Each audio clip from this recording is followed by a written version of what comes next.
stolen by a mafia in the agency's executive committee, according to a whistleblower who also claims that PhilHealth may run out of funds by the year 2022. Years ago, the Commission on Audit also investigated PhilHealth on allegations of diversion of premium payments and insurance fraud. How can PhilHealth perform its task of providing universal health care if it is muddled with irregularities? We discuss in this episode of the Chiefs.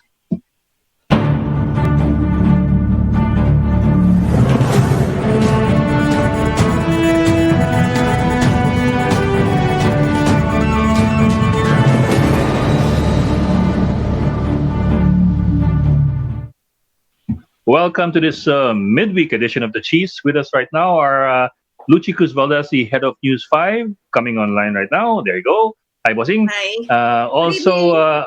Good evening and happy weekend. Happy Wednesday. And Ami Pamintuan from the Philippine Star from the port area in Manila. And coming online in a few minutes will be Robbie Alampay of One News. They're not yet online. Bossing, what's a big story that we expect to see tomorrow morning in the headlines? Oh, tomorrow morning. Well, Or tonight. I was expecting you to ask me about today. Of course, visually, shocking yung explosion sa Beirut, no? Yeah. Grabe yun. And to think, well, so far, hindi siya terrorist act, no? It's just ammonium nitrate. So, ikaw, expert ka sa mga ganyan, no? Pero ganun ba talaga? No, I mean, you would understand this more kasi alam mo naman sa pagdating sa military and stuff like terrorist attacks, no?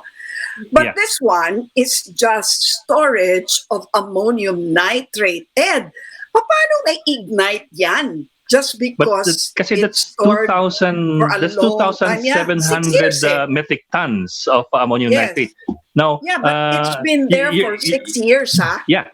Basically, ammonium nitrate is one of three elements. Of course, I will not name the other two that you can mix together to create a basic explosive mixture. Yes, right. I've tried it before. I mean, most chem that's students what I mean, expert ka eh. No, in the interest of journalism. And I will not tell you, of course, I will not broadcast the ingredients. Anti-terror ka. No.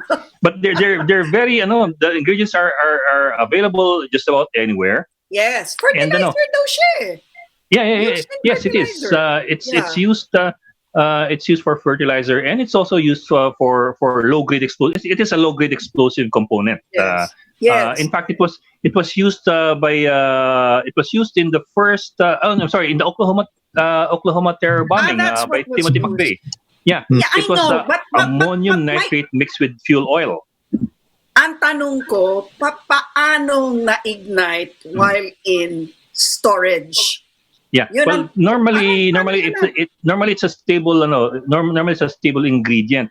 Pero if you notice the video that's been going around, there was a big fire right beside or at the warehouse itself. Ang sabi nila, it was a fire caused by firecrackers pa. So that could have compounded. Yun yung nag-ignite. That could have caused a decomposition of the ammonium nitrate, resulting in that huge explosion. There have been other explosions in the past of ammonium nitrate shipments that have created devastation. Like in 2015, there was a huge explosion in a pier in Beijing that killed so many people.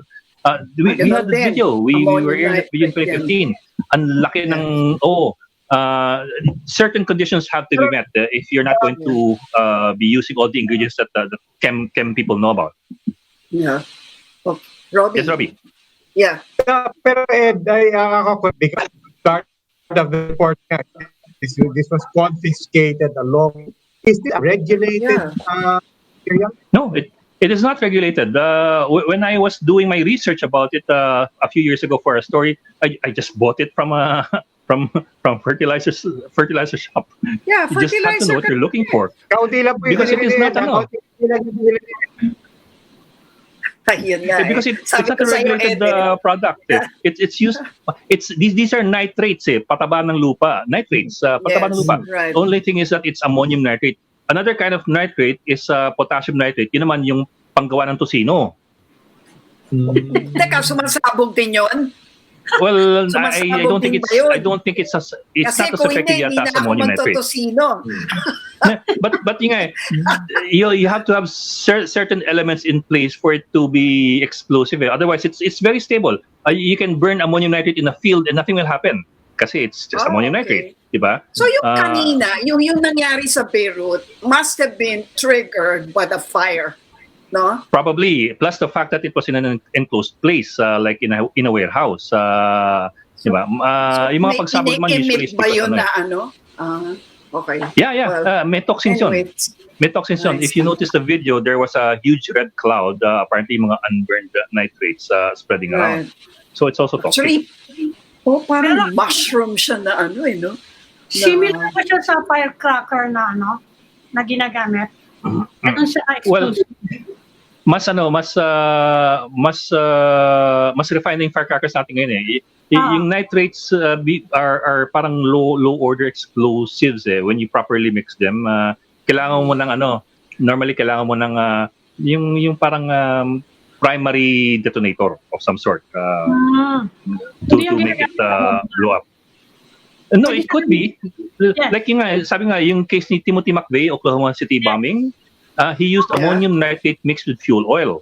Tapos meron siyang primary explosive na that would cause the explosion of the ammonium nitrate. And tsaka isang buong building yun no? Yung nasabog ni McVeigh. McVeigh.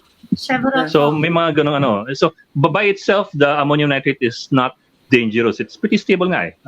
You can burn it in an open field, nothing will happen. Probably smell bad, but okay. Kasi marami explosion ng firecracker, yung mga makeshift factories ng firecracker, di ba? Marami na rin tayong ganun. Ang lalakas nga, mamatay. Yeah. In the meantime, beyond yung quick update, because this was one of the last items we read, that the big story, medyo magandang balita naman. We had about a dozen unaccounted for Filipinos as of yesterday. 10 of the 11 unaccounted for have already been found, and supposedly, obviously, they suffered some injuries, but they're back with their employers. So a little bit of good news there, although there were at least 2 Filipinos did die. Yes. Mm-hmm. Right. Ay, sorry, yung Robbie, yung 12, have they been found? No, I missed that part. Different. I remember when I read 10 of 11 unaccounted for. Yeah. So almost yung 2 na, pero meron pang at least isa na unaccounted for. Mm-hmm. Okay. Missing pa rin siya. Okay. Oh, Ami, we're all waiting for you to make a segue. Well, mahirap to. Coming from Beirut. Aber, parinig nga. Nagko-compete dyan sa kakaibang aksidenteng yan. Yun namang iskandalo dito sa Pilipinas, for the headlines. Yung A bigger explosion, di ba? A bigger explosion than the one in Beirut. Oo nga, an explosive. The bigger bomb that was dropped.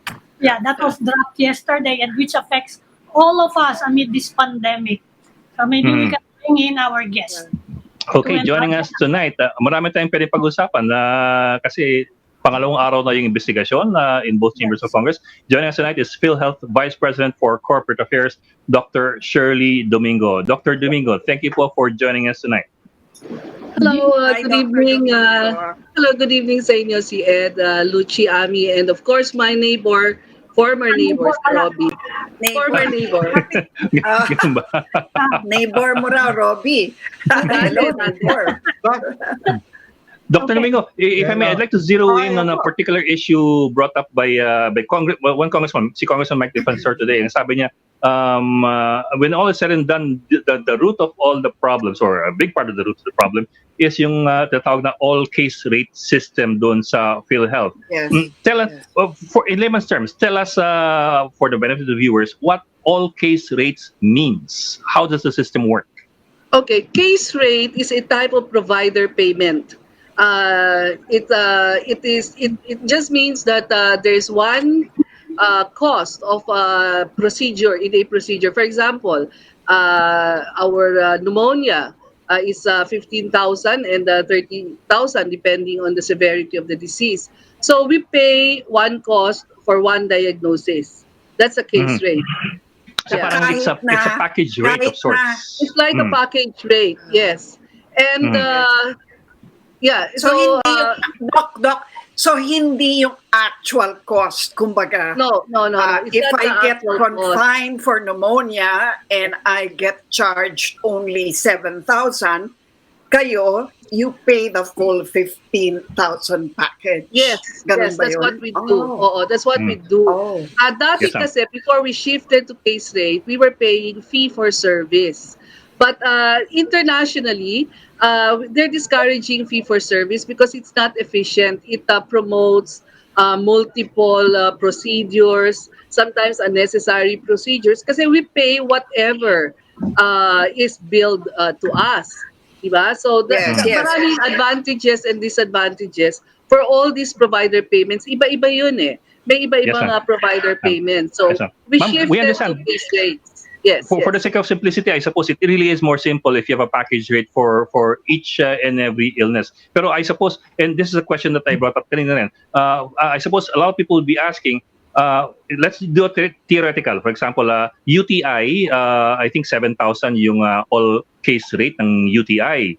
Diba? Yeah. Now, in the event that somebody suffering from UTI gets cured after spending only 2,000, meron ka pang 5,000 na butal. I'm sure yung tanong mga tao, saan mapupunta yung 5,000 na yun? Maibabalik ba yan sa PhilHealth? Who gets to keep that money? No, it's for the hospital because that's only one side of that provider payment. The other side is there are some cases that they are paying more than what we give them, no? Meron iba, that's what we call efficiency gains kasi. There are some cases that we pay more than the actual hospital bill and there are some cases that we pay less than the actual hospital bill. But we don't pay them more, no? Kung yan lang ang babayaran namin, 7,000, kahit pupunta kayong 10,000, we'll just pay 7,000. So there are two sides of this. Yung nakikita lang kasi is one side. And that we're paying more than the actual bill. But there's still a big portion that we pay less than the actual bill. And therefore, efficiency gains yun, na nababalance out siya. If we don't give them payments for the whole of the bill, then nalulugi sila doon. But nababawi nila yon if we pay more than the actual bill. So it's averages. It's average. But how do we know? And it will balance out, ma'am. You're saying it will balance out. Yeah, it's supposed to balance out. Yes, that's efficiency gains. Efficiency gains. We call it efficiency gains. This is an international practice. Hindi lang ginawa yan dito sa Pilipinas. There are advantages and disadvantages of all types of provider payments. So you have to see what exactly is applicable in your setting and implement it. Doc, hindi ko lang maintindihan. Sa example ni Ed, UTI, so, kung 2,000 lang ang kumbaga nagamit dun sa 7,000 na benefit, yung 5,000 pupunta sa ospital. But how do we know whether the hospital will use the 5,000 for the next patient? Paano ba yun? I don't know how it balances out. It will be a whole, you have to look at the whole reimbursements that we're giving the hospital. As I said, there are some that we pay more, there are some that we pay less. So yun, you have to look at the whole, na hindi lang yung isa-isang by case lang. You have to look at the whole reimbursements we give that hospital. Let me see if I'm getting this right. So, Para tayo. So, okay.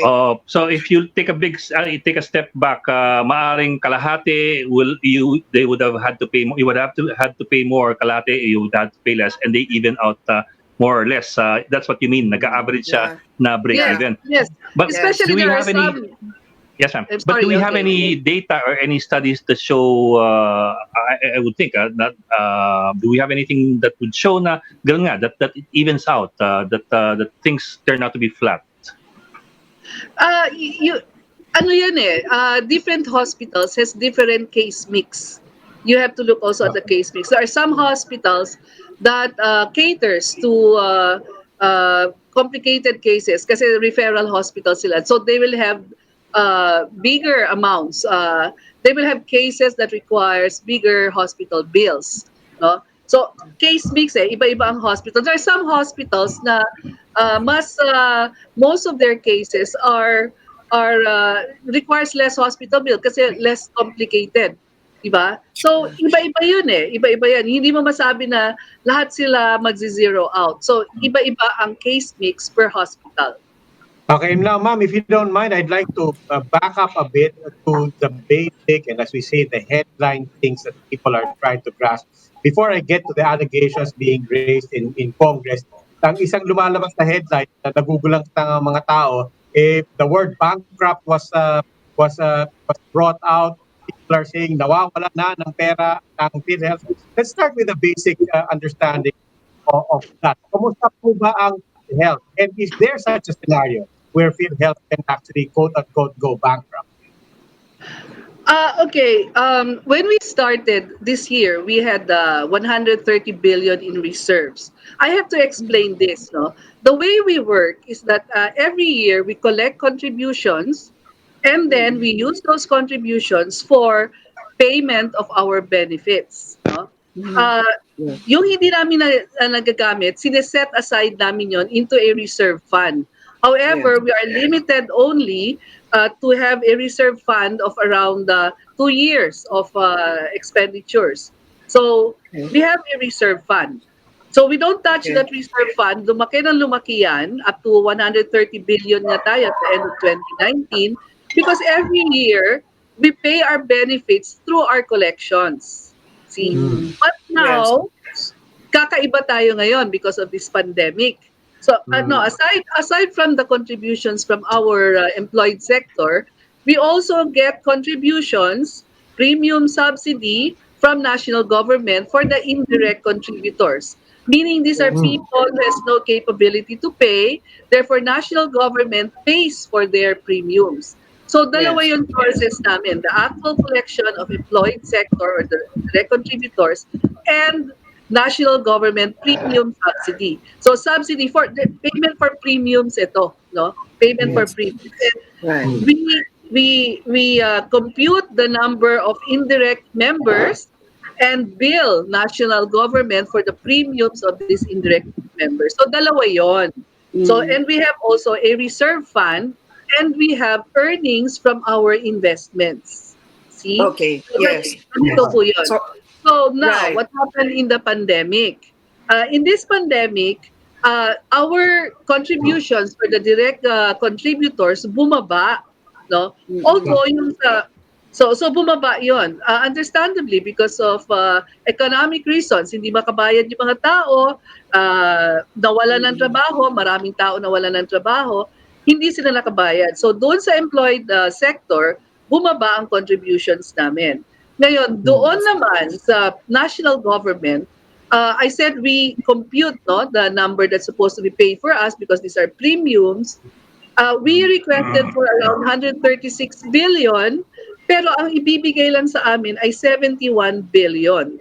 So it's inadequate to pay for the premiums of the indirect contributors. Because of this situation, and because of the pandemic, meron tayong sinusunod kasi na model dito, all of these current assumptions can eat up our reserve funds, and the projection of our actuary is maybe half of it mauubos, or not naman half. She said around 50 to 60 billion, makakain yung reserves namin this year. So next year, if the situation will continue, mauubos ang reserve funds. Ang reserve funds. See, those are assumptions based on what's happening now. But we hope that if the pandemic recedes and the economy improves, then mag-iiba na itong assumptions na ito because more will be paying, contributing their premiums. And we have been in contact with the Department of Finance and DBM on that issue for the indirect contributors. They know about this. We have been meeting with them. And they will not allow that to happen. So what they're saying is they might give additional fund on top, I'm not sure, if they might give additional fund on top of the 71 billion that they promised us. See, so it's inadequate. 71 billion is not adequate. They have to give us more for the premiums of the indirect. So if they do that, then as fresh funds coming in, then our assumptions and the projections will change. See, so that was an actuarial projection with what is happening now. But national government said they will not allow that to happen. They will add more funds into the system, the program. Yes. Because talaga naman dapat because they're paying less than what they're supposed to pay us. So yun, that's what happened. That's the projections of our actuary. So you're saying, ma'am, hindi pa babayaan ng national government. You will be getting from excise tax, I guess. Yung sa sin tax. But Yes. But you will have to persuade Congress na maayos ang paggastos ng pondong yan. And at this point, mukhang hindi maganda ang impression ng especially the Senate, which is conducting an investigation sa paggamit ng PhilHealth ng mga pondo. And the PACC Commissioner Greco Bellica said today that they have already recommended the filing of charges in connection with claims sa PhilHealth against 36 officials of PhilHealth. Ano pong masasabi niyo doon? Well, for one thing, wala pa kaming natatanggap na official report from the commissioner. But I heard him being interviewed in one of our TV stations. So dyan lang, I'm just coming out from there. One, he said that our IT system is the source of all the fraud that's happening. We agree with that. In fact, our President Morales, mentioned that in the investigation. If our IT system will not be integrated and harmonized, or if we won't come up with a more efficient system, then insurance fraud will keep on happening. It's happening. We have filed cases against a lot of providers because we saw how they committed insurance fraud. It's happening. So we have to improve our information system, including biometrics, para malaman namin na patay na pala yung tao na walang nagsasabi sa amin, di ba? Biometrics, sharing of data, marami kaming ginagawa ngayon to improve the system. So we agree with that. That's one. Yeah, that's one thing that he said. But the other one, the other one that he said was that kasabwat, inamin niya na may insurance fraud that's happening with our providers and our members, ang sabi niya. No? There are 3. And the employees. Pero ang sinasabi niya, kasabwat ang employees with this insurance fraud. Now, I cannot comment on that because I have not seen the report, but I hope he has proof that na talagang kasabwat ang employees dito sa mga nagko-commit ng insurance fraud. Kasi it can just be inefficiencies in the system. Diba? Na walang magawa yung employee because of the inefficiencies of the system. Doctor, you already mentioned yung IT system to be used to fight fraud. Pero in particular, one of the points being raised, I think it was the board member Kabading who said na may 21 million pesos supposedly budgeted for Adobe collection software and 115 million pesos for laptop. Are you familiar with this? Have you looked into this? And is he talking about one? Is he talking about one software or one set of softwares? And for example, one laptop or one set of laptops. What numbers are we looking at? Well, he was looking. This all overpriced. Was based on a internal audit report. An internal audit report. It's a management tool to help management to see kung saan nagkulang, if there's discrepancies that's happening in the process, or if there's discrepancies. So yun ang tinitingnan. It helps us to change whatever has to be done. Ngayon, itong overpriced na to, we cannot say that. We have to look at the terms of reference muna. How can we? But in particular, we only are we talking about one?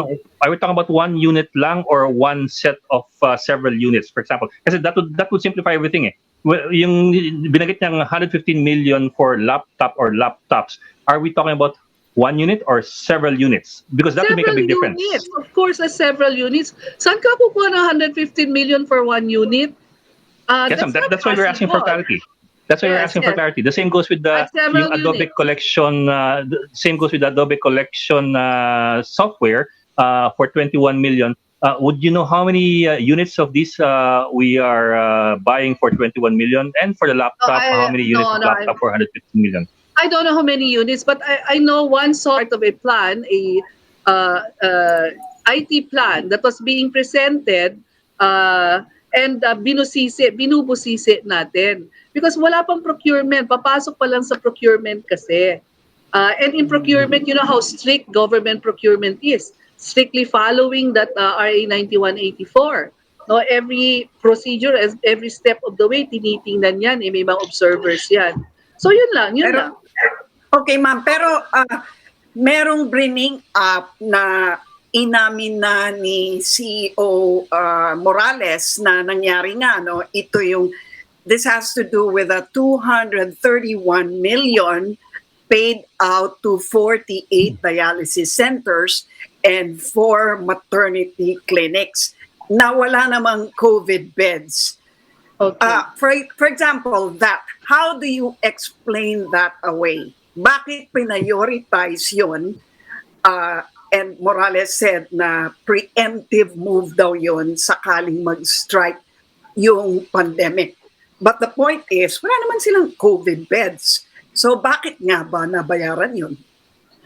In the first place, this pandemic affects the health system as a whole.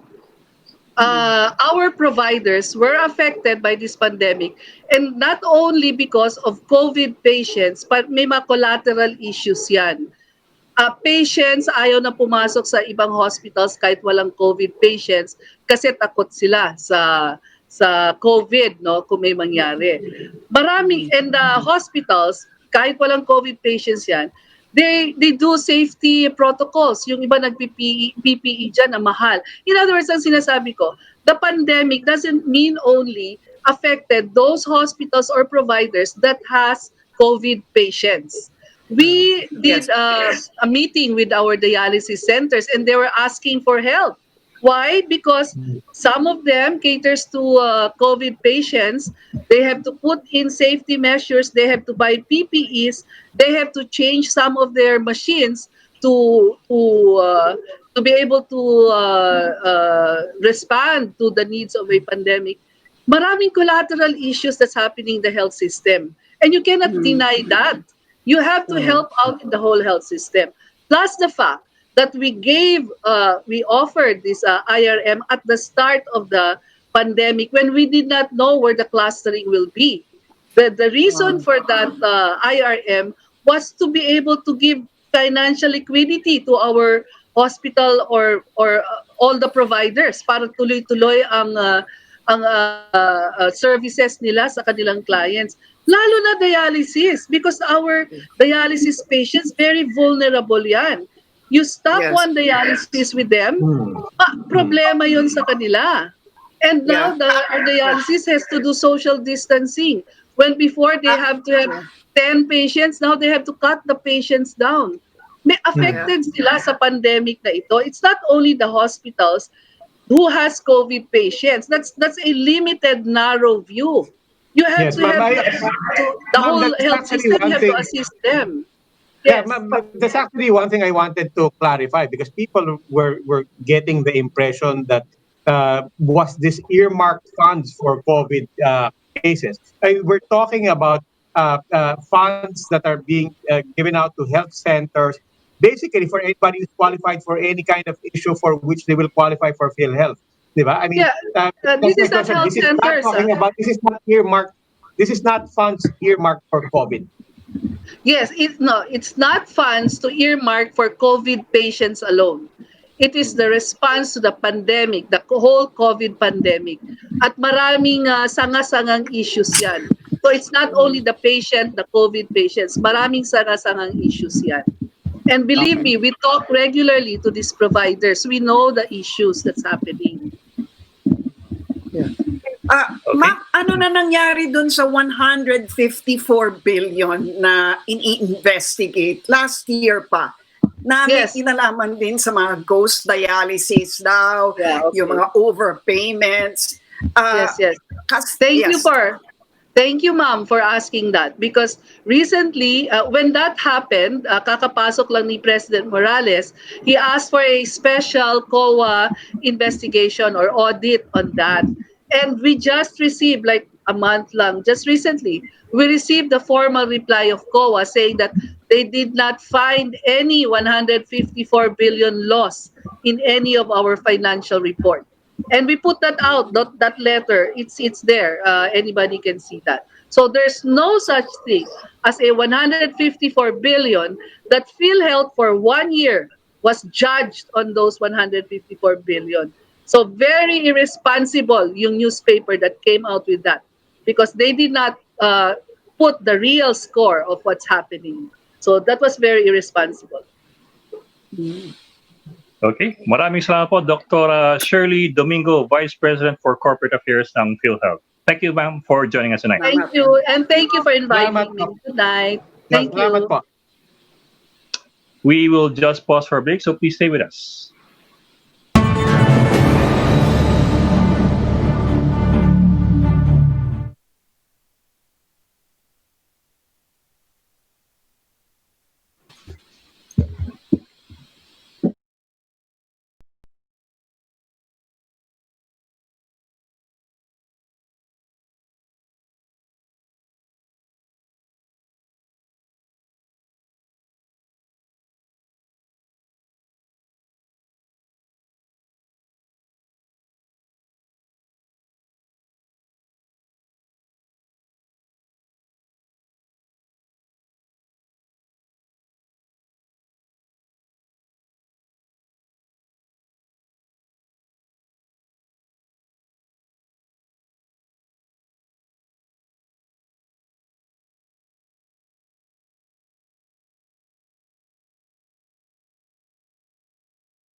Welcome back to the Chiefs. We're now in the final stage of our conversation. And we'd like to mention what's happening in another country. We're still, well, we discussed PhilHealth, but it's related to COVID response, of course. And alam nyo naman, nabalita tayo ngayon sa Singapore Straits Times.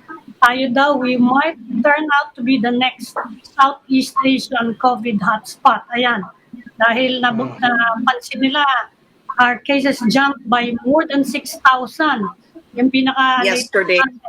Yes, kaya saka na nila na lumalapit na tayo sa Indonesia. Anong tingin mo dyan, Ed? At least number 2 tayo. Kasi sila number 1, di ba? Singapore. In fairness, yun na nga. But look, in fairness, I was reading the article in the Straits Times. Yes. And I have problems with the story. One, that headline is not attributed to anyone. It's a straight out report that says it only says 6,000 yung jump in one day.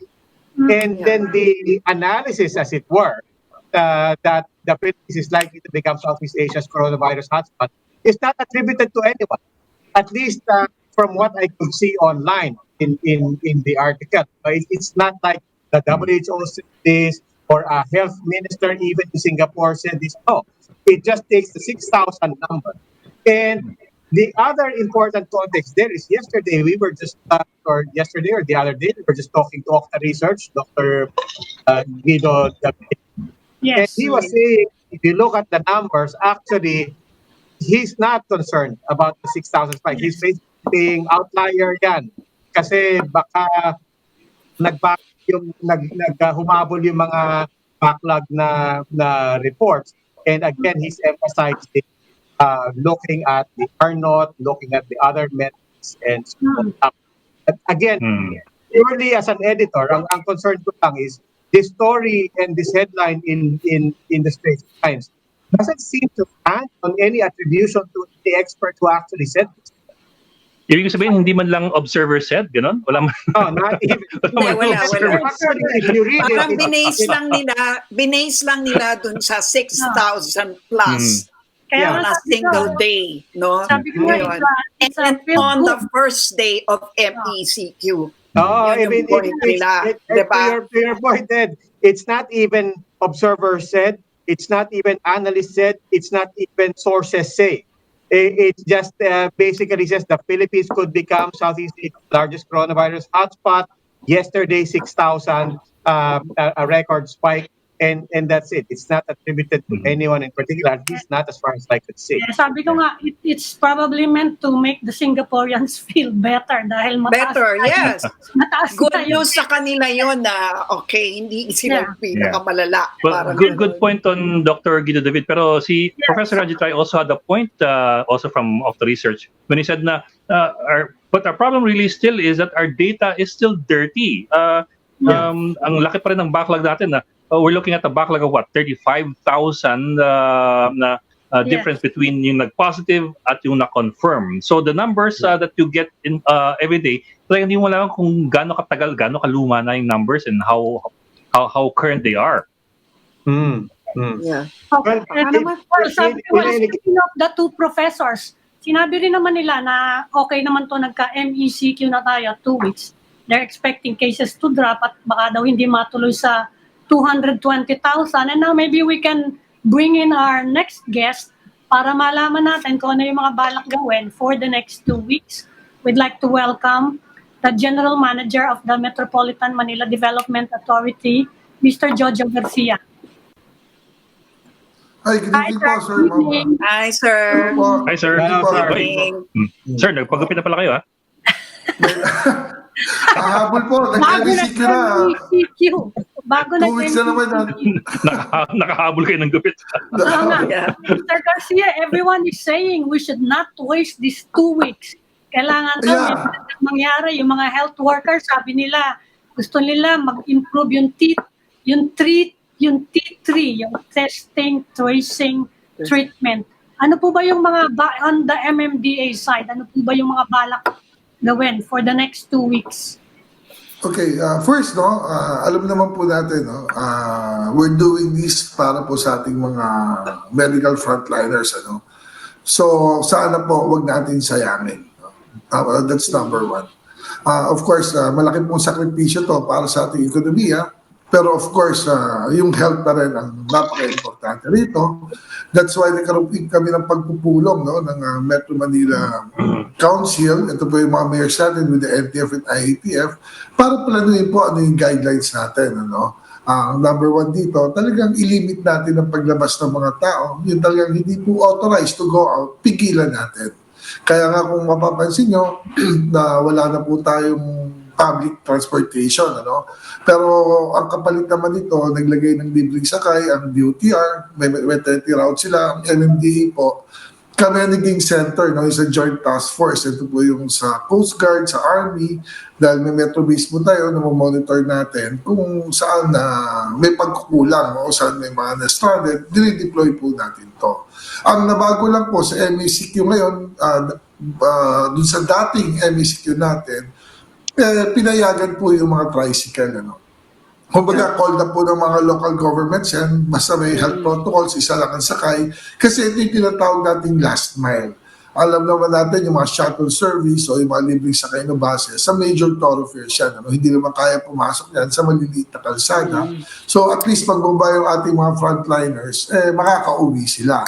Yung back riding po sa motor, pinayagan din po yan, kasi alam naman po natin madaming mga nurses o medical frontliners or yung upper po na walang masakyan, no? May mga asawa yan or kapitbahay o kasama sa bahay, pinayagan rin yan kahit hindi po asawa as long as na meron silang shield to protect, ano? Kasi hindi naman lahat ng sasakay dyan magkasama sa bahay.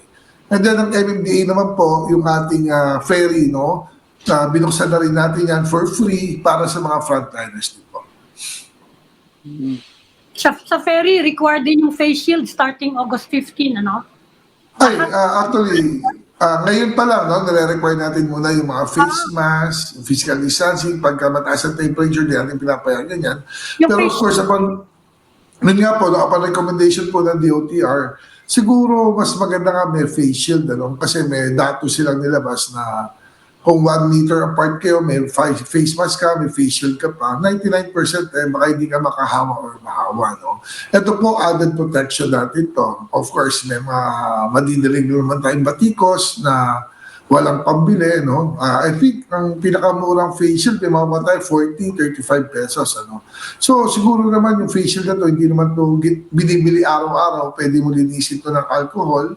So siguro pwede tayong bumili to protect ourselves. No? Mas mahal po pag na-hospital tayo or baka maging fatal pa po to. So yung ating namang sinasuggest, yung protection po ng ating mga kababayan na to protect you and also others. Sir, how regular is the ferry? Kasi it's a good idea to use the Pasig River as a thoroughfare. Pero the ferry system never really caught on kasi hindi ganun ka-regular dati or reliable yung scheduling ng ferry. So it was hard for people to count on it. Now if it's regular, if it's reliable, I'm sure a lot of people will use it. Yes, tama po yan. Ano? Ngayon po talaga skeletal lang tayo, pati yung mga employees natin, skeletal pa rin yan.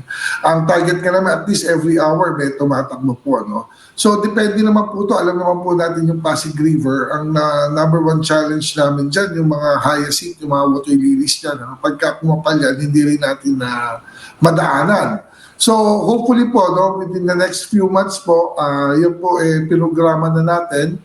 Ang namamahala po sa amin dyan, si Yusek Frisco San Juan.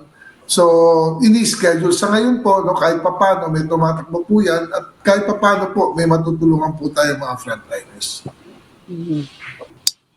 Sir Jojo, alam nyo, problema pa rin talaga yung mga palengke, no? Kasi kahit kailan, lalo na pagka peak hours, puno siya eh. So, tsaka abala mga tao, no? At talagang hindi na-observe yung social distancing. Wala ba kayong naiisip na paraan para sa mga public markets? Okay, unang-una po, ang ating mga LGUs po, mga mayors natin, naglabas na ng mga quarantine pass. No? Actually, scheduling yan, isa lang per household. Yun lang naman po talaga, no, ang ating hinahabol yan. Yung kahit na walang guidelines o regulation, kailangan talaga tayo mismo maintindihan na natin kung ano itong COVID. No? Meaning, tayo na mismo yung frontliners, yung mga medical workers natin, sila ang gumagamot sa frontliners pagka may nagkasakit.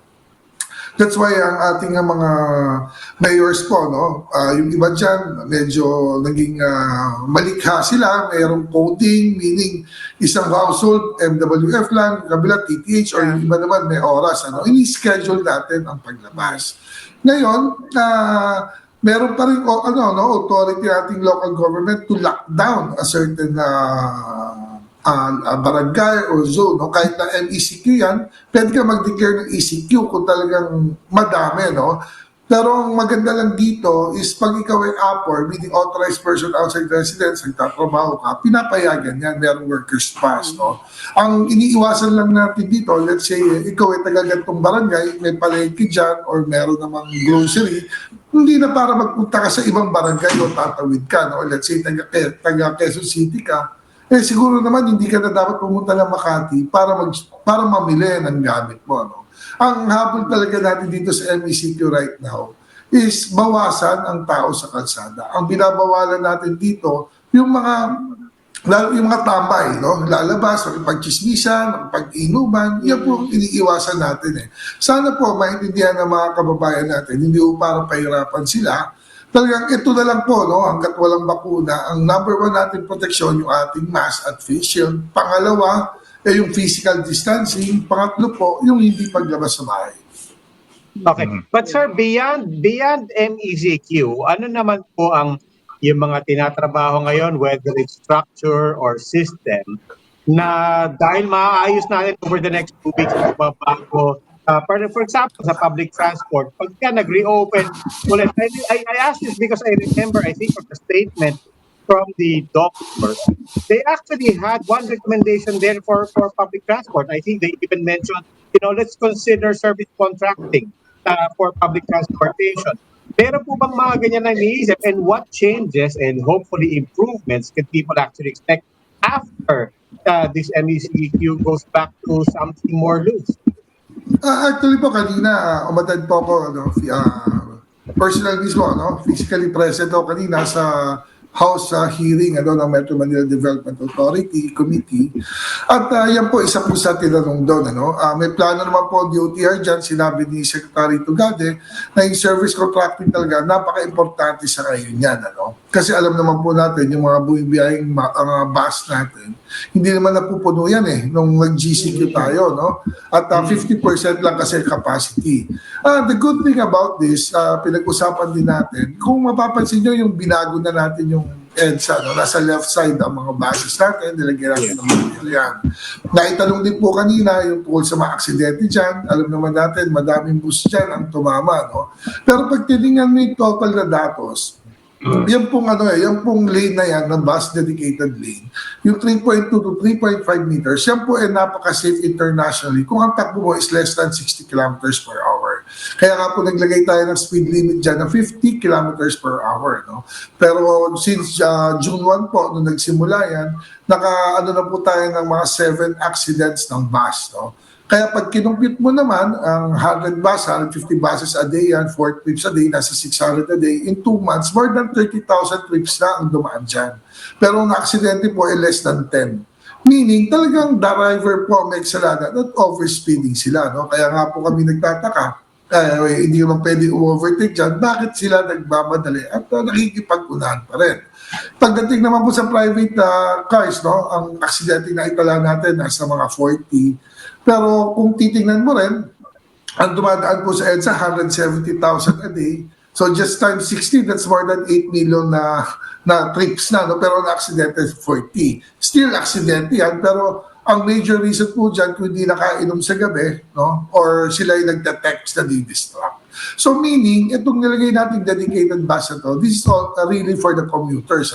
Before, nung wala yan, nasa right side yan. Ang biyahe po ng bus natin from Monumento to MOA, mga 3 hours siya, 3.5. Pero ngayon po, nag-dedicate din lang tayo ng 14 kilometers pa lang, from Quezon to Australia and vice versa. Nasa 1 hour, 1.5 na lang ang biyahe ng mga commuters natin. So, dito po natin pinapakita na ang kailangan natin tulungan, yung mas madami na nagta-travel, yan po yung mga commuters. At hopefully po, next few weeks, papalitan din natin yung mga barriers yan, i-improve natin yan. Sinabi ko nga po kanina sa Congress hearing na this only temporary and interim. Hindi naman yan talaga yan. Kaya lang, of course, may challenges tayo sa infrastructure. Hindi naman pwedeng habang iniintay natin yan, ibabalik natin sa dati. May hirapan po ating mga commuters sa tagal ng biyahe. Ang target nga natin, mas mabilis sila sa mga bus, para at least yung chance na mahawa kumalat yung COVID, mas liliit kasi nga mas bibilis ang biyahe. Mr. Garcia, may mga taong nagrereklamo na nakakalito daw masyado yung mga iba-ibang regulations ng mga MMDA cities, na mga Metro Manila cities. Is there any initiative na mag-issue ng common regulations within actually, okay, number one po, let's say for example yung curfew natin. Standard po yan, nagkaisa ating mga mayors na ang curfew ngayon binaba from 8 p.m. to 5 a.m. Pero during GCQ, nung sinabing 10 p.m., lahat po sila sabay-sabay 10 p.m. Yung ating po mga mayors sa NCR, yung 16 cities and 1 municipality, nagkakaisa po yan. Kahit tanungin nyo isa sa kanila, one voice po tayo. Meaning, hindi kasi pwede na pag merong community quarantine, magkakaiba bawat syudad. Wala po tayong border, ibig sabihin, kung sa Makati ka nag-work, hindi ibig sabihin taga Makati ka. Merong nakatagid dyan, Quezon City, Marikina, Manila. So, borderless po ang NCR. Kaya napaka-importante na iisa po ang boses natin, iisa ang ating regulasyon. Of course, pagdating sa mga local ordinances, may pagkakaiba ho yan. Kasi tandaan naman po natin, merong some cities na commercial district, meron namang residential. At hindi natin pwede i-compare, let's say, ang Makati sa Pateros. Kaya may kanya-kanya silang ordinansa. Pero pagdating po sa curfew, sa traffic rules, mga ganyan po, no? Sa community quarantine, iisa lang po ang boses ng NCR. Sir, ang Kamusta gusto po natin yung tanongin mga- talaga ni Ami, yung liquor ban. Ang liquor ban po, no? Kasi Pagkaalam ko po, hindi siya uniform eh. hindi, ang Manila po at Makati, pwede kayo magpunta. Manila at Makati, wala po liquor ban. Oh, so hindi nga siya uniform. Hindi siya uniform. I mean, it's not Yes. across the board for all Yes. the town. Actually, Yun ang gusto ang talaga reason, the reason behind this, of course, sabi ko nga, iba-iba po configuration ng ating mga syudad eh. Let's say kung ikaw naman ay nasa residential, talagang sabi nga nila, for example, in Mandaluyong, nag-liquor ban sila sa maliliit na barangay kasi nga nagkaroon ng cases nung paglasing yung Nagiinom tatay. sila. Yes, nagkakaroon ng konting naaaway yung asawa or di ba, mga ganyan. Ano. Pero there's some district naman na we need to help them, ano, lalo na yung mga commercial districts nga na pinapayagan. No? Pero of course, moderate. Sir Jojo, kamusta mga violations? Nabawasan ba o nadagdagan nung nag-MECQ? In violation, ano, sa mas kokonti ang lumabas, of course, ang nakikita talaga? lang natin ngayon, yung mga hindi sumusunod, no, sa mga barriers nga. Actually, naitanong rin po kanina sa house hearing yan, no, yung tungkol sa barriers. I'm not an expert on that one, pero of course, IATF po ang nagbigay niyan. Ano. Pero nakikita kasi natin, sabi ko nga kanina sa house, wala naman tayo talaga problema sa mag-asawa eh. Kasi magkakasama sa bayan, sabay kumakain yan, magkatabi matulog yan. Kaya lang, bakit ba natin nilalagyan ng shield, no? Kasi nga, yung porsyento na nagpapalusot, alam naman po natin, lagi natin pinag-uusapan yan, na pag tayo gumawa ng guidelines o isang regulasyon, ang iniisip kagad ibang kababayan natin, paano malulusutan yan eh. So ngayon, of course, madami tayong mga kababayan na kailangan magtrabaho, kailangan umalis. Minsan, kapit na sa patalim yan, sasakayan sa motor kahit hindi nila kilala yan. So at least, kung may barrel po yan, mapuproteksyonan po sila. No? Ang hirap po, no, ng enforcement niyan na hindi naman pwedeng lahat ng magkaangkas, iisa-isayin mo yan at tatanong mo kung mag-asawa talaga. So just to make it standard, maprotektahan natin yung talagang mga sumasakay or sabi ko, may mga habal-habal na naman lalo siya. So, mag-take opportunity dyan. So kahit pa paano, kung may shield sila, mapuprotektuhan natin yung mga sasakay. Pero So, sir, yung- kasi yung tanong ng isang mga tao is yung the downside there is the safety. A lot of Yes. motorcycle riders are saying, delikado. Quick question lang po. May datos po ba tayo doon? Do we have data on the number of accidents with motorcycles and ideally data as well on whether or not it's related to these barriers and this new configuration? Sa amin po, wala kaming datos yan. Siguro sa HPG mo o sa PNP kasi doon po nare-report ang mga accidents. No? Ang sa atin lang, ano, of course, kung palili pa rin mo yung motorsiklo, talagang malaking effect po yung barrier na yan. Ano? Kasi nga, na yung sa hangin yan, everything. Pero kung tatakbo ko naman 30, 40, siguro, no, I'm not really an expert, hindi po ako nagmumotor. Ang sa akin lang, nung nadinig ko po yung reason ng IATF, no, na kumbaga, ang inuna dito yung health na kumalat yung COVID. Kasi nga, hindi nga natin alam kung sino yung nakasakay sa'yo eh. Of course, sabi ko, kung yan talaga, masunurin lang ang Pilipino. Pag sinabi mo mag-asawa, hindi mo talaga kailangan yung barrier na yan. Ano? Pero dito ang lalabas kasi yung mga nagsasamantala. Wala akong pinagkaiba sa mga barriers natin. No? Yung madaming may mga na-aksidente dahil laseng. Ano? Sabi ko nga, kahit laparan mo pa ng 5 liters yan, kung talagang pasawa yung driver, babanggain niya yan. Sa amin nga po, mas mabilis gawin, lagyan lang natin ng double yellow lane yan eh. No? Parang sa ibang bansa, no? Yung mga carpool lane nila, 2 yellow lane, parang may pader yan, walang tumatawid, walang dumadaan. Kaya alam naman po natin yung behavior ng ating mga motorista rito. Meron ng barrier, tinatanggal pa. No? So yan po kailangan matutunan natin, kaya po natin nilalagyan yan para madisiplina at kahit nga meron pa rin pong lumalabag sa traffic violations. Mr. Garcia, I know we have a lot of serious problems, pero kailangan ko lang tanungin kasi nag-viral kahapon eh. Ano ba rule natin sa pag-aalaga ng ostrich sa Metro Manila? Hindi natin iso. Ano ba? Ano ba rule doon? Atigo, may DNR guidelines mo dyan, no? Kasi ano yun may eh. permit dapat yan. Classified species. Hindi siya ano eh, hindi siya ordinaryong pet, di ba? Parang ganyan, endangered yung mga ganyan. Naluma si Kuya Kim, Pero sir, hindi naman siya endangered species eh. Hindi naman siya endangered species eh. Yun lang, wala siyang quarantine pass. Wala siyang quarantine pass. So hindi yung naka-face mask eh. Hindi naka-face mask.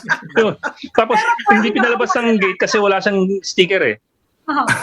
Kasi alam ko, Hindi, pero ang criticize nga, yung pag-handle. Yung pag-handle dun sa ostrich nung, di ba? Kasi parang parang baka ikamatay pa niya eh.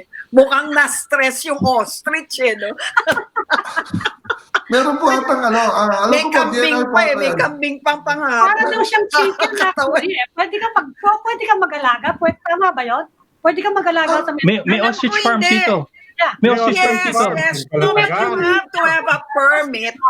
Yes. You have to have a permit to keep it as pet. Parang Mm. gano'n.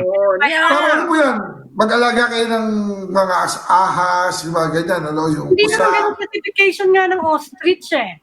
It's a domestic pero kahit- animal eh. Di ba classified Zoo siya like a animal pa rin chicken? yun. Kasi Oo. pwede yung pangsabong, no? Kasi nakakain yun eh. Saka nakukuha yung eggs niya eh. Nagagamit sa Hindi siya actually like wildlife na na endangered. Kaya tinatanong ko kung merong Yeah. Actually, they're also Hindi, a bit sinabi nga dangerous eh, raw, kasi may permit. Sabi na. Kailangan may permit tata sa DNR po. Kita. Pwede alaga Yes. kayo ng hindi domesticated na ng animals. exotic animal. Yeah. Tama po. and they're also Yes. dangerous. They can kick you really, really hard. Yeah, And they can swallow big items. Yeah, nakakaano Okay. siya. Saka mayroon po, pag lumipad yun, pag dinapuhan kayo, medyo masakit-sakit ng konti. Hindi lumilipad yun. Ano ba, Sir Jojo? Si educator viewers. Okay. Hindi, joke lang ako. Baka may maniwala. Sa Looney Tunes naman yun.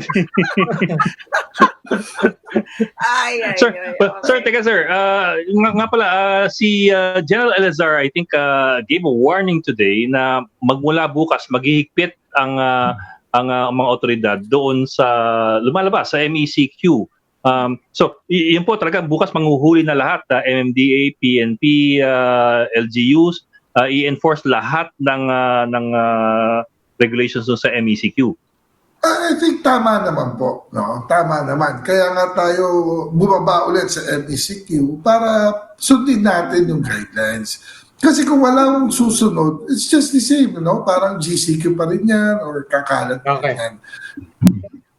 Sir, if isang item na kung sistriktuhan natin lahat, one thing that I think people might get confused by, etong face shield, bukod pa sa face mask, stricto na po ba yan? Requirement na po ba yan? Or is it just being encouraged? And if it's a requirement, kailan po effective yan? Actually, wala pa pong binababa sa aming guidelines on that one, sa IATF. Pero, of course, pag nilabas nila yan, definitely, susundin namin. Pero still, ito nga yung laging paulit-ulit ko pong sinasabi. Hindi ko kayo nag-face mask para hindi mahuli. No? Kailangan intindihin natin yun. Why are you doing that? No? Let's say yung face shield, that's additional protection. Hindi ko kayo magsusuot dyan para hindi ko kayo mahuli. Wala pong pinagkaiba lagi sa lagi kong ginagawang analogy, yung helmet po sa motorsiklo. Yung iba, nagsusuot ng helmet kahit substandard para hindi mahuli.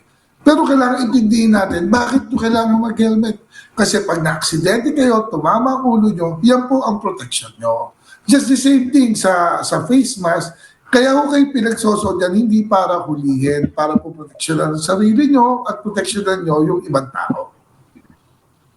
Okay, maraming salamat po. General Manager Jojo Garcia ng MMDA. Sir, thank you very much for joining us. Thank you, sir. Maraming po. Maraming salamat Ingat po sa mga Sige ostrich na lumilipad.